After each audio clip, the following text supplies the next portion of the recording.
Bismillahirrahmanirrahim. Alhamdulillahirabbil alamin.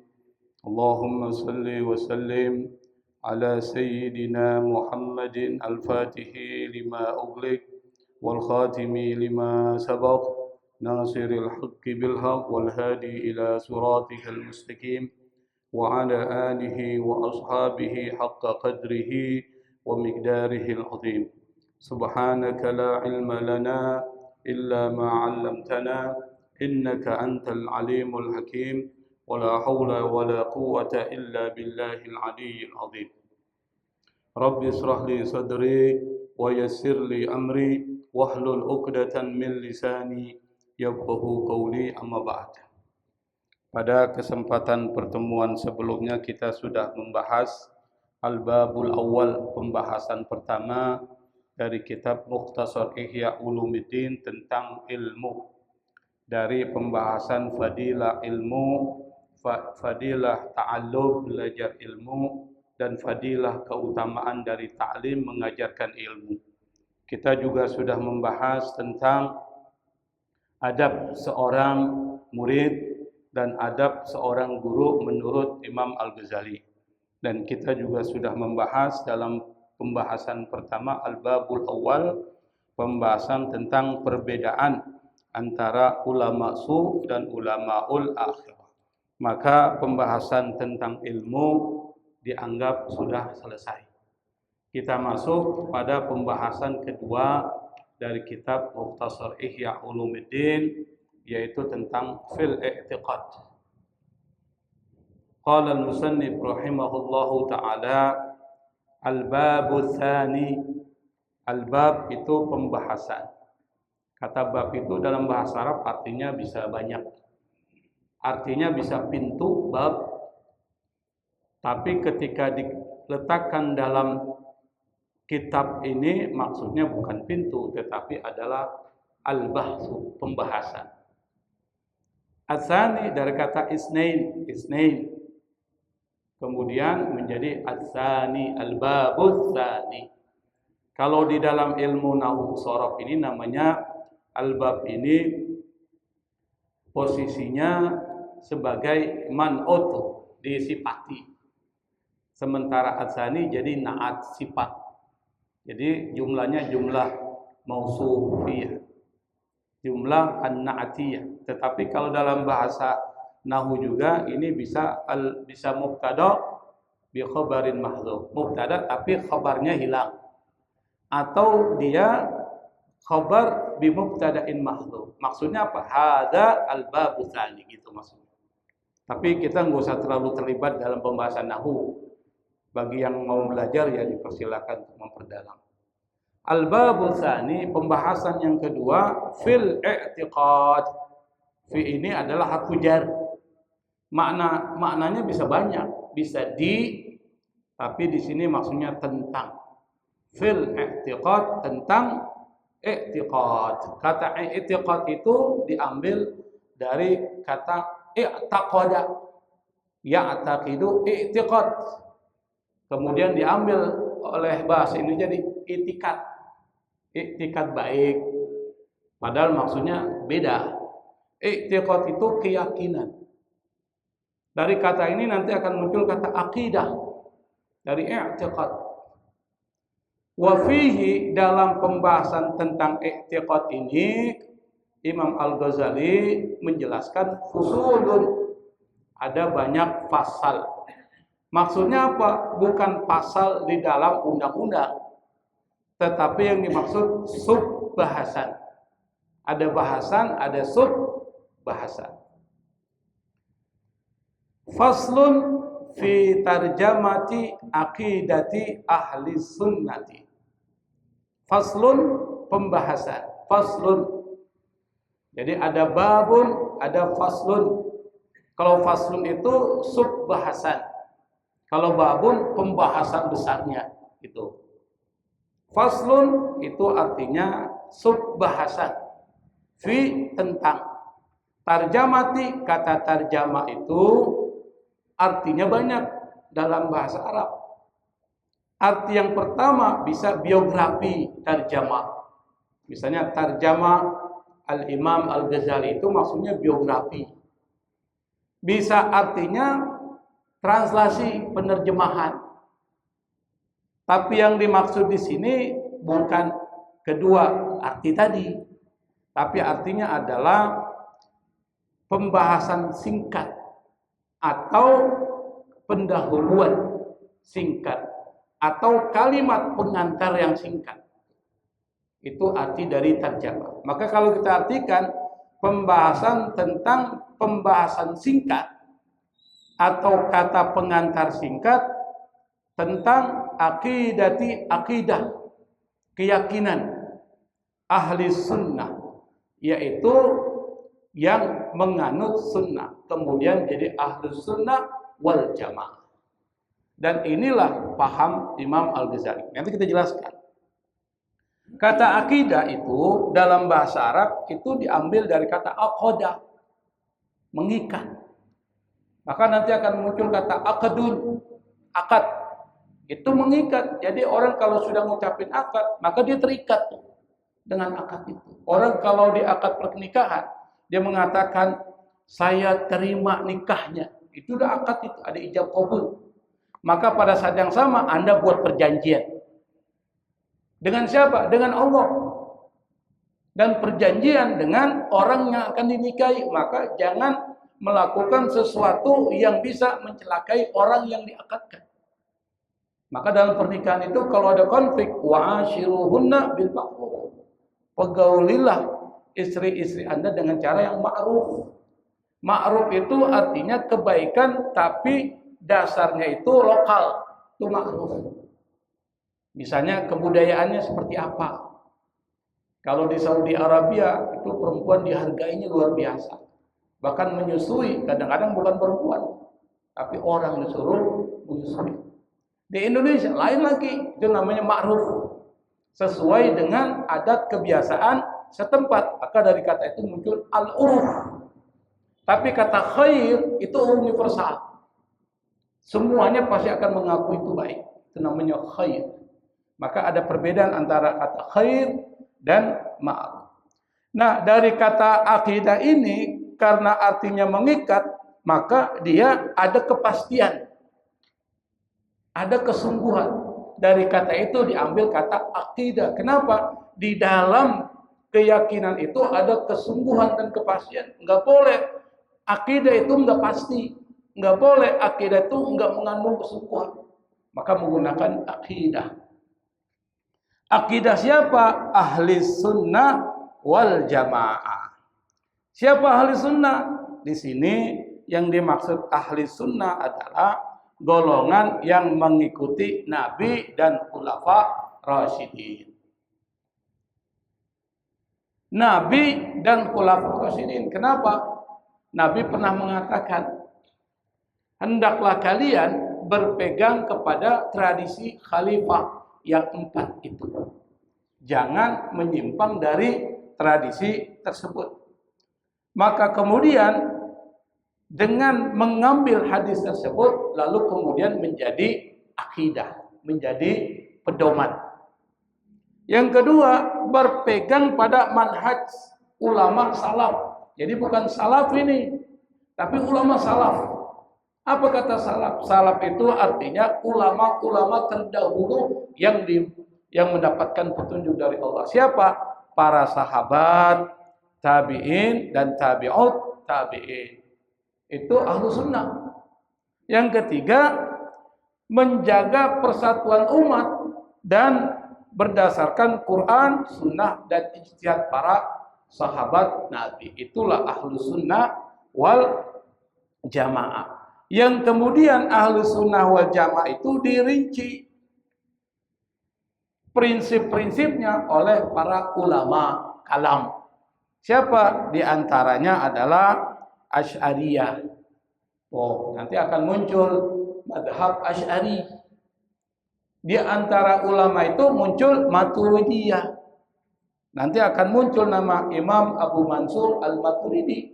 2. Maka madhab di dalam teologi Islam ahlu sunnah wal jamaah itu 2. Asy'ari dan Maturidi. Kita Asy'ari. Imam Al-Ghazali Asy'ari, Imam Al-Baqillani Asy'ari.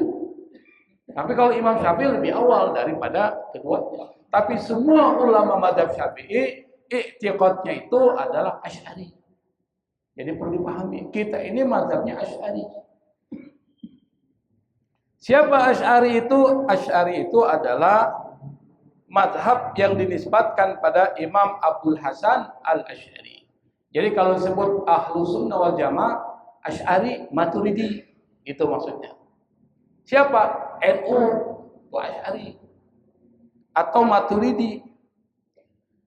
Dan yang memperkuat aliran Asy'ari dan menyebarkan serta membela paham-pahamnya itu adalah yang pertama Al-Baqillani. Maka kalau kita belajar ilmu kalam, kalau belajar tauhid tuh kitab-kitab tauhid itu nanti akan muncul nama Al-Baqillani, Al-Juwaini, gurunya Imam Al-Ghazali. Yang ketiga Imam Al-Ghazali. Yang keempat Fakhruddin Ar-Razi yang nulis tafsir Mafatihul Ghaib. Dan yang kelima adalah Al-Amidi, tapi jarang kita dengar nama Al-Amidi. Nanti ada beberapa kitab yang merupakan rujukan Asy'ari yang menjadi bagian dari Ahlus Sunnah wal Jamaah. Siapa? Kitabnya apa? Misalnya Al-Aqidah At-Tahawiyah. Dan yang kedua yang sering dibaca nih, tapi kita jarang baca. Apa? Al-Ibana fi Ushulid Diyanah. Jadi kitab Ibana ini ditulis oleh Imam Asy'ari. Dan ini yang menjadi prinsip Asy'ari. Cuma dibahas di sini nggak semuanya. Kalau mau dibahas, ya dibahas pelajaran tauhid. Misalnya kitab Jauharatut Tauhid itu dibahas. Cuma kita nggak belajar tauhid. Ada pengajian tauhid nggak di sini? Hah? Malam Kamis. Tauhidnya pakai kitab apa? Oke, Datul Awam. Nah, di antara paham supaya kita paham dikit nih tentang Ahlus Sunnah wal Jamaah, nanti dijelaskan Al-Ghazali sedikit. Apa? Yang pertama, paham Ahlus Sunnah wal Jamaah mengatakan nanti orang-orang yang masuk ke dalam surga akan melihat Allah. Itu pahamnya. Dengan apa? Dengan mata kepala langsung lihat Allah. Wujuhu yawma idzin apa? Nadira ila rabbiha nadir. Masih nggak hafal tuh? Itu surat apa tuh? Ri, surat apa tuh, Ri? Al-Ghasyiyah. Masa nggak hafal tuh? Wujuhu yawma idzin nadira ila rabbiha nadira. Itu surat apa tuh? Surat apa tuh? Di situ dijelaskan wajah-wajah itu pada hari kiamat bersinar-sinar, nadhirah.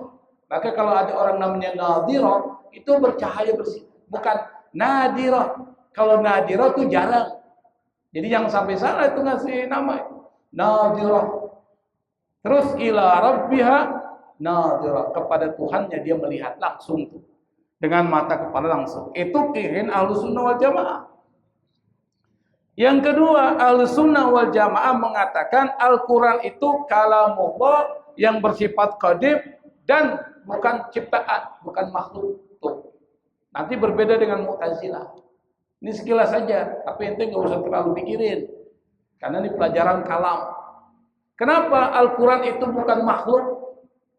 Karena kata Asy'ari, kalau Al-Quran itu adalah makhluk, berarti dia dicipta. Kalau dia dicipta, berarti nggak kekal. Kalau nggak dikekal, itu akan menghancurkan Al-Quran. Tuh gitu. Kita mengatakan Al-Quran itu qadim, maka muncul lagu tuh. Kalamun qadimun la yumallu sama'u. Ada kan? Perkataan yang qadim. Jadi Al-Quran dalam pandangan Asy'ari itu qadim. Artinya apa? Dia adalah penjelmaan dari sifat Allah. Sifat Allah melekat kepada Allah. Allah qadim nggak? Allah qadim nggak? Qadim. Nanti kita jelaskan qadim itu apa. Karena Allah qadim, maka semua yang keluar dari Allah adalah qadim. Yang di luar Allah makhluk. Karena dia makhluk, maka dia akan hancur. Kecuali Allah buat dia kekal. Jadi kekalnya bukan zatnya, tapi kekal karena selainnya. Misalnya apa? Ruh. Ruh ini kekal, Pak. Bapak meninggal, ruhnya mati kan? Enggak, pindah. Nanti di akhirat ruhnya hidup, disiksa juga. Ruh wal jasad kekal. Apalagi surga kekal. Tapi kekalnya bukan lidzati, tapi li ghairi. Kekalnya itu bukan karena zatnya dia kekal, tapi Allah buat dia kekal. Kalau Allah hancurkan, hancur. Neraka itu kekal, maka disebut khalidina fiha, mereka kekal di dalamnya. Kalau mereka itu kekal di dalamnya, berarti tempatnya kekal enggak? Kekal. Berarti surga dan neraka kekal, bukan karena dia kekal dengan sendirinya, tapi dia kekal karena Allah membuat mereka itu menjadi kekal. Itu namanya kekal li ghairihi, karena selainnya. Itu ajaran Asy'ari itu. Yang ketiga apa? Allah bersemayam di Arsy. Tapi bukan berarti Allah bersemalam di istana Arsy itu seperti kita duduk seperti ini, bukan. Pertanyaan tentang bagaimana istiwanya Allah, bersemayamnya Allah, enggak usah ditanya. Tapi Allah bersemayam. Kenapa? Karena bersemayamnya Allah tidak seperti makhluk. Kita duduk, kita bersender, itu bersemayam namanya itu, Pak. Tapi Allah bersemayam di arsy tidak seperti makhluknya. Dan yang ketiga terkait dengan persoalan takdir. Insya Allah nanti kita akan bahas ketika membahas tentang persoalan-persoalan tersebut. Kita nggak bahas semua di sini nih. Itu akidah dari Ahlus Sunnah wal Jamaah. Sedikit kita bisa pahami. Dan yang paling penting dari akidah Ahlus Sunnah wal Jamaah yang kemudian dipakai oleh Nahdlatul Ulama itu, dia moderat, Pak. Moderat. Beda dengan Mu'tazilah. Jadi aliran kalam itu ada banyak. Ada Mu'tazilah pakai pikiran. Maka kata Mu'tazilah, surga itu belum ada, belum dicipta. Nanti pas ketika hari kiamat baru diciptain surga. Berbeda dengan Ahlus Sunnah. Itu orang Mu'tazilah. Kedua ada Murji'ah, ada Jabariyah. Ingat, kita ini Asy'ariyah, jangan sampai keliru. Jangan terpengaruh apalagi akidah Salafi itu, bukan. Kita beda dengan mereka. Akidah Salafi yaitu para orang-orang yang bernisbatkan diri dengan Wahabi itu bukan akidah kita. Tapi akidah kita adalah Asy'ari. Hampir semua masyarakat Jakarta itu rata-rata akidahnya Asy'ari. Jadi jangan sampai keliru. Nah, kita bahas apa itu akidah Ahlus Sunnah wal Jamaah yang dipaparkan oleh Imam Al-Ghazali. Kita bahasnya enggak semua ya, dikit-dikit ya. Karena pembahasan ini harus jelas ini. Wahia. Hiya ini larinya ke akidah itu. Akidah dari Ahlus Sunnah wal Jamaah adalah annahu, bahwa Allah Ta'ala yang maha tinggi, wa taqaddasa yang maha suci. Taqaddasa itu dari kata, nanti akan muncul kata Quds. Jadi ada istilah Al-Quds. Nanti akan muncul kata Quddus. Itu dari kata Qadasa. Taqaddasa itu artinya maha suci. Akidah yang pertama adalah annahu ta'ala wa taqaddasa wahidun. Itu yang pertama. Akidah yang pertama adalah bahwa Allah Subhanahu wa ta'ala itu adalah wahid. Apa itu wahid? Satu. Satunya itu adalah satu yang tidak berbilang. Karena satu bisa berbilang, Pak. Bisa nggak berbilang? Bisa. Satu ya satu, nggak berbilang. Enggak terbagi tiga. Begitu. Maka nggak ada istilah trinitas. Satu ya satu. Tidak ada sekutu baginya. Nanti disebutkan sini. La syarikalah, tidak ada sekutu baginya. Fardun la misla lah.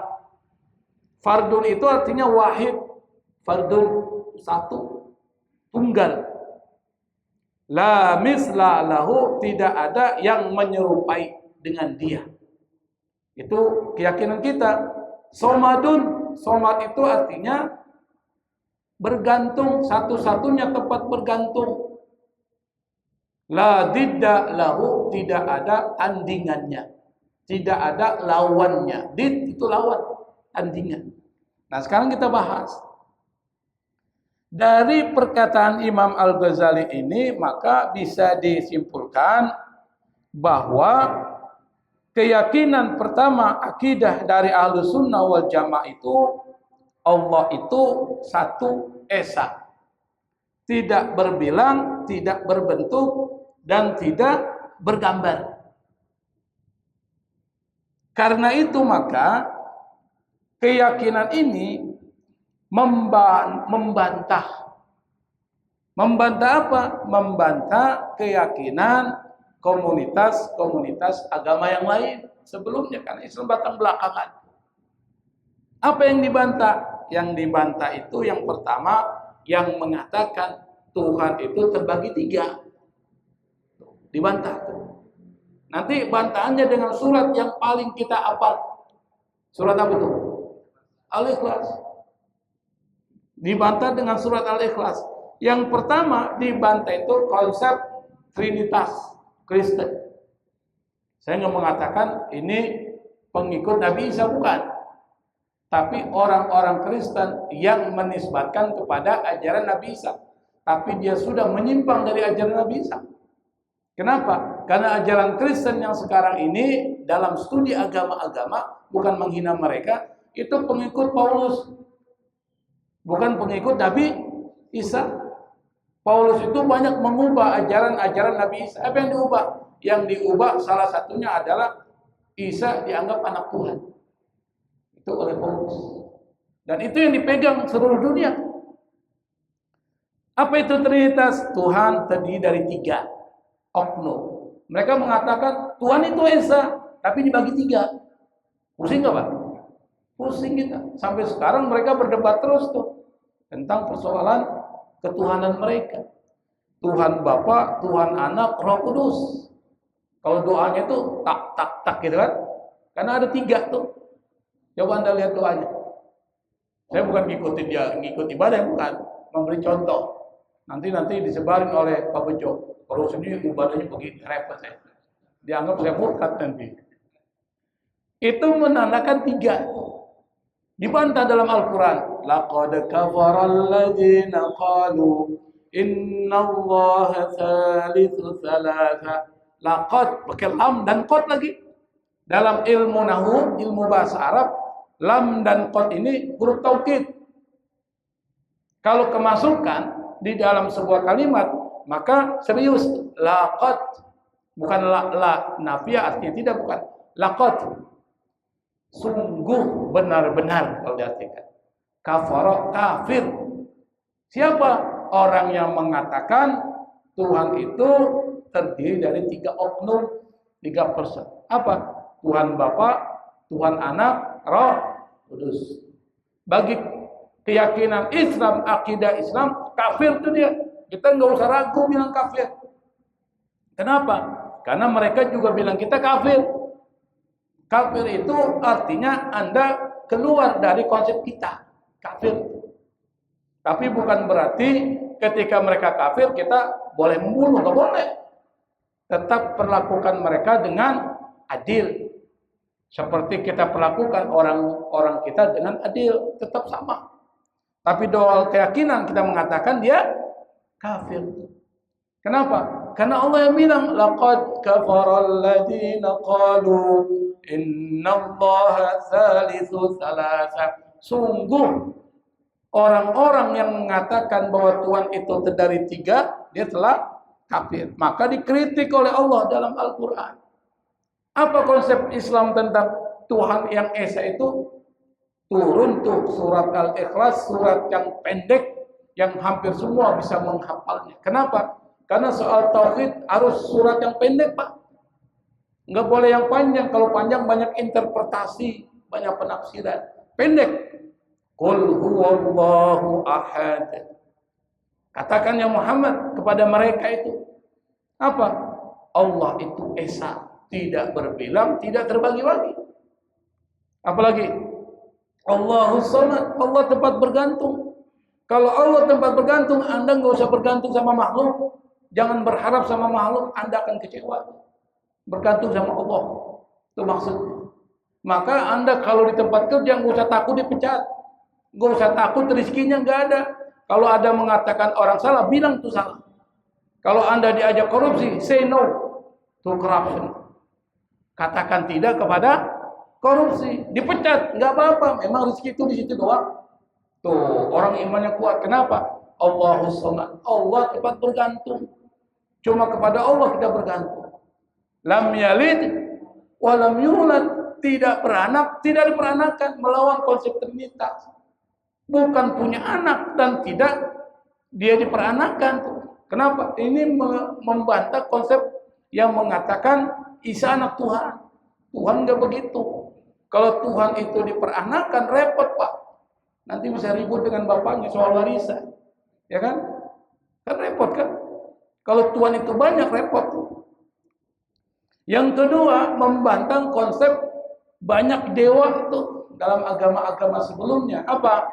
Hindu ini punya keyakinan Tuhan itu Brahman. Tuhan Brahman. Tapi ada dewa-dewa kecil.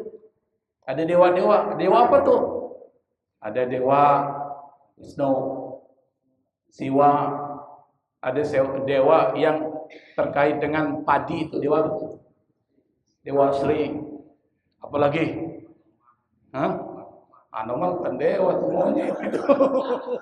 Ente ini belajarnya kurang lengkap tuh. Anoman. Jadi banyak tuh dewa-dewa itu dibantah. Oleh apa? Oleh Islam. Islam mengatakan itu penyembahan banyak dewa namanya politistik, politis. Maka menyamakan Allah dengan seperti makhluk itu dihantam oleh Allah Subhanahu wa taala. Yang ketiga, menentang konsep inkarnasi itu. Karena di agama-agama lain ada namanya konsep inkarnasi. Maksudnya apa? Tuhan menjelma jadi manusia. Seperti keyakinan Kristen. Tuhan menjelma jadi Yesus. Kan begitu tuh. Lalu kemudian ketika Yesus meninggal tuh, maka dia jadi Tuhan lagi. Kan pusing kita. Menjelma jadi manusia. Dan disalibnya Tuhan Yesus itu menurut mereka itu penebusan dosa-dosa kita. Maka orang-orang Kristen aman dia. Karena dosanya sudah ditebus. Yang tidak aman orang Islam. Belum tentu masuk surga, Pak.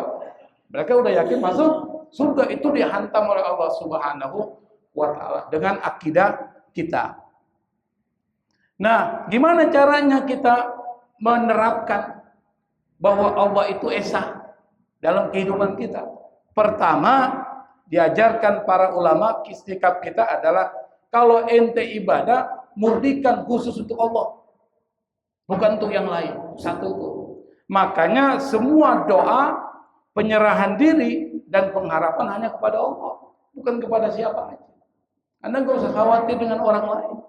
Anda nggak usah takut. Kenapa? Yang Anda perlu jadikan harapan satu-satunya adalah Allah Subhanahu wa taala. Kedua, kalimat Al-Ahad As-Samad ini yang dimasukkan dalam surat Al-Ikhlas itu namanya Asmaullahil A'zam. Nama-nama Allah yang agung. Dan Allah suka ketika Anda berdoa menyebut nama-nama Allah yang agung ini. Maka kemudian Rasulullah Shallallahu Alaihi Wasallam beliau pernah mengatakan, atau seorang sahabat pernah mendengar Rasulullah Shallallahu Alaihi Wasallam pernah berkata, apa doanya? Perkataan Rasul mengatakan, Allahumma inni as'aluka bi anni asyhadu annaka antallah la ilaha illa antal ahadus samad alladzi lam yalid wa lam yulad wa lam yakul lahu kufuwan ahad. Doa Nabi. Nanti kita artikan. Itu ada kata al-ahadus samad alladzi lam yalid wa lam yulad wa lam yakul lahu kufuwan ahad. Kata Nabi, laqad sa'alallahu bismihi alladzi idza su'ila bihi utiya. Orang itu berdoa dengan nama Allah yang kalau seandainya dia minta, Allah pasti akan berikan permohonan itu. Wa idza du'iya bihi ajaba. Kalau dia berdoa dengan nama itu, Allah akan ijabah, kata Nabi. Akhrajahul arba'a wa sahhahu Ibnu Hibban. Ini hadis diriwayatkan oleh 4 ulama hadis, dan Ibnu Hibban seorang ahli hadis mengatakan hadis ini hadis sahih. Maka kemudian jadikan doa. Imam Masjid Haram Al-Haramain Abdurrahman Sudais tuh, dia kalau doa salah satu dia baca itu, Allahumma inni as'aluka bi anni asyhadu annaka antallah la ilaha illa antal ahadus samad alladzi lam yalid wa lam yulad wa lam yakul lahu kufuwan ahad. Tambahin antarzuqni rizqan thayyiban wasi'an. Ente minta di situ apa permintaannya. Jadi gunakan itu awal, kemudian ente minta tuh, misalnya apa? Ente minta kawin lagi, misalnya Pak Bejo, misalnya doain bagus Pak Bejo nih. Kenapa? Single dia sekarang. Mintanya ya Allah antu'tiyani zaujatan salihah. Setelah baca itu, ya Allah berikan aku istri yang salihah. Misalnya mau minta rezeki, setelah baca itu antarzuqni rizqan thayyiban wasi'an mubarakah. Apalagi ditambah lagi setelah itu dibaca. Kenapa? Karena kalau ente doa dengan nama Allah itu, Allah akan ijabah. Maka ada sahabat Nabi ini cerita, sedang duduk di masjid. Duduk ya, dengar Nabi memberikan taklim, pengajaran. Saat itu tema yang diajarkan Nabi adalah tema menggunakan nama-nama Allah dalam doa. Karena kita disuruh walillahil asmaul husna fad'uhu biha. Allah memiliki nama-nama baik. Fad'uhu biha, kata Allah, kalau ente berdoa pakai itu nama-nama itu. Tapi di antara semua nama yang dimaksud dengan Ismullahil A'zam ini Al-Ahad As-Samad. Ada di dalam ayat kursi juga. Di dalam ayat kursi ada juga itu disebut dengan nama-nama Allah yang agung. Sahabat ini ketika mendengar Rasulullah memberikan pengajaran kepada para sahabat tentang berdoa, keutamaannya menggunakan nama-nama Allah yang agung itu, lalu diangkat, Allahumma inni as'aluka bi anni asyhadu annaka antallah, dan terusnya. Dia minta sama Allah dengan penuh keyakinan. Jadi dia langsung amalin tuh. Tidak lama kemudian nih, orang ini, sahabat Nabi ini, dia mengalami satu persoalan. Apa persoalannya? Keluarganya itu kekurangan makanan. Kemudian dia bingung nih, gimana caranya nih supaya keluarganya ini enggak kelaparan. Lalu kemudian dia ingat apa yang diajarkan Rasulullah. Doa dengan menggunakan nama Allah yang agung. Lalu dia angkat tangannya, dia doa kepada Allah dengan doa yang saya sebutkan tadi.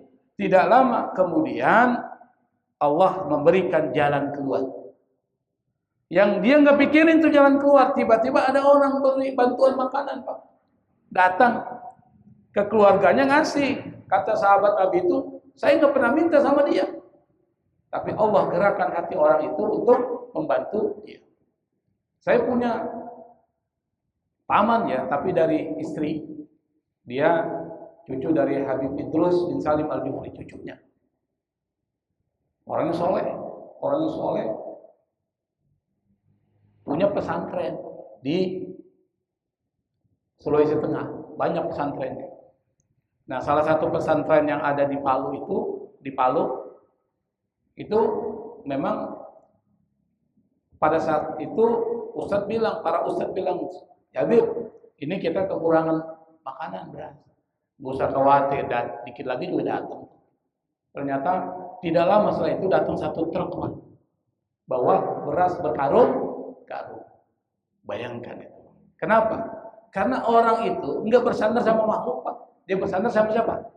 Allah Subhanahu wa ta'ala. Maka akidah Ahlussunnah wal Jamaah, jadikan sandaran kita hanya kepada Allah. Nah, salah satu cara untuk menggunakan nama Al-Ahad As-Samad itu, salah satunya selain tindakan kita memasrahkan kepada Allah adalah doa dengan menggunakan nama ini seperti yang dipraktekkan para sahabat Nabi. Bisa dipahami nggak? Bisa ya? Nggak paham juga nggak apa-apa ya. Iya Pak Darman ya. Oke, kita lanjutin. Munfaridun itu sama, artinya dia tersendiri. La nidda lahu, artinya dia tunggal, tidak ada tandingannya juga. Nidda itu hampir sama. Tidak ada sekutu, sama tuh nidda lahu, tidak ada sekutu atau yang serupa dengannya. Itu satu. Berarti kita kunci ini. Yang pertama adalah keyakinan Ahlussunnah wal Jamaah Allah itu esa. Satu. Yang kedua, wa annahu qadimun la awwala lahu, azaliyun la bidayata lahu, mustamirrul wujudi la akhira lahu, abadiyun la nihayata lahu. Yang kedua, kata Imam Al-Ghazali, akidah Ahlussunnah wal Jamaah itu adalah bahwa Allah Subhanahu wa taala qadim. Kata qadim itu artinya adalah maha awal. Di awal sudah ada, disebut qadim. Tapi kata qadim di sini dikaitkan dengan Allah. Qadimun la awwala lahu. Qadim tidak ada awal baginya. Maksudnya, kalau qadim yang lain bisa ada awalnya tuh. Tapi yang maksud dengan Allah, annahu qadimun la awwala lahu, tidak ada awal baginya. Tidak ada permulaan baginya. Karena kata qadim kalau dalam bahasa Arab itu artinya sesuatu yang lampau. Ya, betul ya? Fi zamanil qadim. Waktu yang lampau. Tapi kalau dikaitkan dengan Allah, maksudnya adalah Allah itu sudah ada dan tidak ada awal baginya. Maksudnya gitu. Kalau ada awal berarti ada permulaan. Betul nggak? Kalau ada permulaan berarti muncul dari tiada. Betul nggak? Ini ada nih. Sebelumnya ada nggak? Nggak ada. Berarti makhluk. Begitu maksudnya. Dan Allah itu qadim, ada sebelum makhluk ini ada dan tidak ada awal baginya. Karena kalau ada awal baginya berarti dia ada yang menciptakan. Itu maksudnya. Kemudian disebutkan di sini azaliyun, Allah itu abadi. La bidayata lahu, abadinya itu tidak ada permulaan. Mustamirul wujud, keberadaannya terus-menerus ada. La akhira lahu, tidak ada akhirnya. Kalau ada akhirnya berarti dia makhluk. Sekarang kita buat perbandingan. Perbandingannya apa? Supaya memudahkan pemahaman kita, kita bayangkan misalnya seperti garis. Jadi waktu ini seperti garis. Garis panjang tak berujung. Dibayangin Pak, ini garis nih tak berujung. Semua makhluk yang muncul itu berada di titik-titik tertentu di antara garis itu. Dan garis itu ada awalnya nggak? Ada. Kita berada di titik-titik di antara garis itu. Yang mencipta garis siapa? Allah Subhanahu wa taala. Kira-kira kalau Allah menciptakan garis itu, Allah sebelumnya udah ada atau belum? Oh, maksudnya gitu. Jadi Allah udah ada. Kalau ditanya siapa yang mengadakan Allah? Pertanyaannya sama dengan mengatakan siapa yang menciptakan satu. Pertanyaannya begitu. Karena Allah itu musabbibul asbab dan Allah tidak ada sebab. Yang menyebabkan sesuatu itu ada adalah Allah. Dan Allah tidak memerlukan sebab. Itu keyakinan akidah Ahlussunnah wal Jamaah. Bisa dipahami ya? Bisa nggak Pak? Karena pelajaran tauhid ini menggunakan logika, agak sulit juga. Abadiyun, Allah itu abadi, la nihayata lahu, tidak ada ujungnya. Qayyumun, Allah itu qayyum, terus menerus ada, lan qita'a lahu, tidak ada putusnya. Ini bahasa yang digunakan panjang nih. Daimun, terus menerus ada, lan sirama lahu, tidak terputus. Insiram sama dengan inqita', artinya sama. Lam yazal wala yazalu mausufan binu'util jalali, terus menerus. Lam yazal itu terus menerus, wala yazal sama, terus menerus, tidak terputus, mausufan, disifati binu'util jalali, dengan sifat-sifat keagungan. Nu'ut itu jamak dari na'atun. Kata na'atun itu artinya sifatun atau wasfun. La yuqda alaihi bil inqidai wal infisal. Tidak bisa Allah ditetapkan, yuqda alaihi, ditentukan, ditetapkan bagi Allah dengan keputusan dan ketentuan, bil inqidai wal infisal. Inqida ini terputus, infisal juga terpisah. Bitasarrumil abadi, dengan terputusnya al-abad itu diambil dari kata abadun. Kata abadun itu artinya waktu. Jadi kata abadun itu artinya waktu, jamaknya abad. Kalau disebutkan tasarrumil abad, berakhirnya masa-masa yang panjang. Wan qiradil ajal, kata inqiradil ajal itu artinya terputusnya ajal. Ajal itu artinya batasan waktu. Bal huwal awwalu wal akhiru wal zahiru wal batinu. Tetapi Allah Subhanahu wa taala adalah yang pertama dan yang terakhir, yang zahir dan yang batin. Itu sifat yang melekat pada Allah Subhanahu wa taala. Kalau disimpulkan dari kalimat ini atau paragraf ini, paling tidak ada dua. Paling ada dua di sini. Yang pertama adalah Allah itu esa, satu. Yang kedua, Allah itu qadim. Kata qadim saya jelaskan. Ini dijelaskan di sini panjang, tapi kalimatnya sama. Maksudnya apa? Allah itu yang pertama, tapi tidak ada permulaan, dan Allah yang terakhir tidak ada akhir. Ngerti nggak maksudnya Pak? Yang pertama tapi tidak permulaan, tapi yang terakhir tapi tidak berakhir. Ngerti nggak maksudnya? Ngerti nggak Pak? Bingung ya? Bingung tuh. Jadi maksudnya apa? Allah itu abadi. Nggak bisa dibilang ada di awal, nggak bisa dibilang ada di akhir. Artinya apa? Wujudnya terus menerus dan tidak berakhir. Yang berakhir apa? Yang berakhir itu adalah makhluk, ciptaan Allah Subhanahu wa taala. Itu qadim. Hampir semua para ulama sepakat bahwa Allah itu qadim. Yang berikutnya adalah at-tanzih. Nah, di sini kata tanzih itu artinya penyucian, pembersihan terhadap Allah Subhanahu wa taala yang sering kali dipahami keliru. Apa? Yang pertama, wa annahu laisa bijismin musawwarin.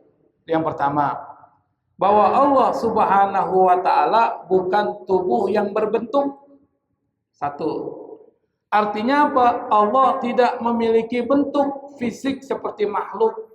Tidak bisa digambarkan dengan rupa atau bayangan. Makanya menggambar Allah nggak mungkin. Tuhan nggak bisa digambar. Kalau Tuhan yang bisa digambar, agama apa Pak? Semua agama digambar. Contoh, agama Kristen ada gambarnya nggak Yesus? Gambarnya beda-beda Pak. Kalau orang Afrika gambarnya dengan kulit hitam. Kalau orang yang lain itu gambar dengan masing-masing persepsinya. Makanya ketika itu digambar, dibentuk, maka perspektifnya itu berbeda. Satu tuh, misalnya gambaran Yesus yang digambar di dalam tradisi Kristen itu gambaran orang Timur Tengah atau gambaran orang Eropa? Eropa, Pak. Bukan Timur Tengah. Nabi Isa itu lahir di mana? Di mana? Palestina. Palestina orang Eropa atau orang Arab? Bukan orang Arab ya. Maksudnya orang Timur Tengah atau orang Eropa?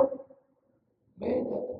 Kira-kira matanya boleh, rambutnya boleh, matanya biru atau hitam dan rambutnya hitam? Kalau orang Timur Tengah, putih hitam, hitam. Nah ini gambarnya boleh, matanya biru. Siapa yang gambar? Makanya dikritik, siapa yang gambar Yesus? Bukan. Nah kalau digambar repot, Pak. Nanti dijadikan mainan. Bayangkan, dijadikan mainan. Agama Hindu, ada gambarnya nggak? Ada tuh gambarnya. Bukan cuma digambar, dibikin patung. Patung itu dibuat. Makanya kelihatan ada Dewa Krishna. Kulitnya biru. Ya kan ada biru tuh. Biru, kemudian ditaruh kalung besar tuh. Coba Bapak nonton film India lah. Ada film India tuh. Nonton tuh kan biasanya nyembah, ada bentuknya. Buddha, ada nggak Buddha bentuknya? Ada begini tuh. Contoh, boy, contohin. Tidur dia. Itu kan begini kan? Ada gambar besar. Nah, dalam agama kita wa annahu laisa bijismin musawwarin. Bahwa Allah Subhanahu wa taala bukan tubuh berbentuk. Maka kita nggak boleh menyerupakan Allah dengan makhluk. Itu satu. Yang kedua, wala jauharin mahdudin muqaddar.